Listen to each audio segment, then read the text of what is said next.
Ang tatlong teams ng SMC ay delikado ngayon. Posibleng may isang malaglag sa kanila.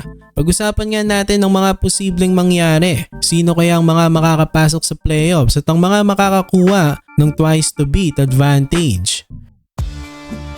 So nanganganib nga ngayon ang tatlong SMC teams. Makikita nga natin dyan sa standings, magkakadikit ang mga ito.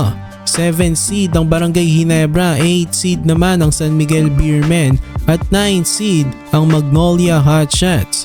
Hindi nga tayo sanay na makita ang tatlong teams na ito na nasa bandang ibaba ng standings. Kadalasan kasi nasa tuktok ang mga ito. Sobrang crucial nga ng mga susunod na games, hindi lang sa kanila pati na rin sa mga nasa tuktok ng standings. Ngayong conference kasi ang top 2 lang ang makakakuha ng twice to beat advantage. So hindi pa rin dapat magpakampante ang TNT at Converge kahit top 2 na sila. Hindi pa naman nila nase-secured ang twice to beat advantage. Kailangan pa nilang manalo. Ang Converge may isa pang laro kontra sa SMB. Napakagandang laban nga nito, crucial for both teams ang panalo. Sa Converge, kapag tinalo nila ang SMB, magkakaroon sila ng twice to beat advantage. Ang TNT Tropang Giga naman ganun din. Kailangan pa rin nilang ipanalo ang kanilang mga natitirang games para makasecure din ang twice to beat. Dikit-dikit kasi ang standings. May tsansa pa nga ang mga teams na nasa baba nila. Kahit ang Barangay Ginebra meron pang tsansa dahil dikit-dikit naman nga ang standings. Pero sa SMB wala na ata silang tsansa makakuha ng twice to beat. Pero pwede pa naman sila sa best of 3 series. Mas okay naman na yon kaysa naman sa kanilang posisyon ngayon na twice to win disadvantage. Sa last 3 games ng Beermen, dapat may sweep nila ito. Lalo na ito yung mga teams na nasa taas nila. Mabibigat nga na teams ang mga makakalaban nila. Northport, TNT at Converge. Ayan pa naman yung mga teams na nag-aagawan sa twice to beat. So kung kailangan ng SMB manalo, kailangan rin ng mga ito. Sa Ginebra naman, sinabi ko nga kanina may chance pa sila makaagaw ng twice to beat. Pero kailangan may panalo rin nila ang kanilang remaining games. Halos lahat naman ng mga teams from 1st seed to 7th seed, nag-aagawan pa ang mga ito sa twice to beat. Para sa Ginebra, ang mga dapat mangyari para makuha nilang twice to beat, dapat maiwasan nilang makatabla ang mga tumalo sa kanila na gaya ng Northport, TNT at ang guest team na Hong Kong Eastern. Para pumabor sa Gene Kings, dapat matalong mga ito sa kanilang mga natitirang laro. Pero medyo malabo na mangyari lahat yon.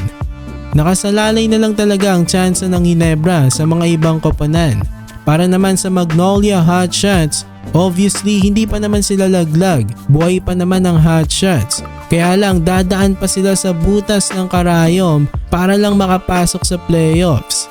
Sa mga natitira nilang games, makakalaban pa nila ang Hong Kong Eastern at Meralco Bolts. Sila talaga parang do or die na ang kanilang last 2 games. Kahit may panalo nga ng Hotshots ang mga ito, hindi pa rin sigurado na makakasecure sila ng playoff spot.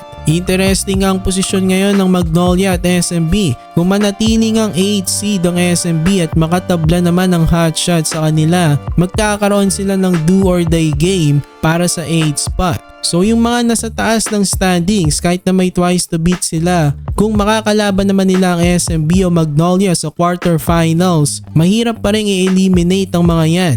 Capable manalong mga ito ng 2 sunod. So kung ikaw ang Northport, Converge o TNT, gugustuhin mo bang makaharap ang mga ito kahit may twice to beat? Sa tingin ko wala namang iiwas sa kanila, especially ang Converge at TNT. Confident at legit playoff contenders ang mga yan. Malalaman naman natin kung talagang legit etong Northport Batang Pier. Maganda nga ang kanilang conference, pero sa playoffs malaking question pa kung may pagpapatuloy nila ang kanilang ganda ng nilalaro. Malalaman nga natin yan mga kabakets. Ang LX Road Warriors at Phoenix Fuel Masters buhay pa rin naman, pero mahirap din ang kanilang dadaanan. So sino ang tingin nyong makakakuha ng twice to beat at sino naman ang tingin nyong mga malalaglag?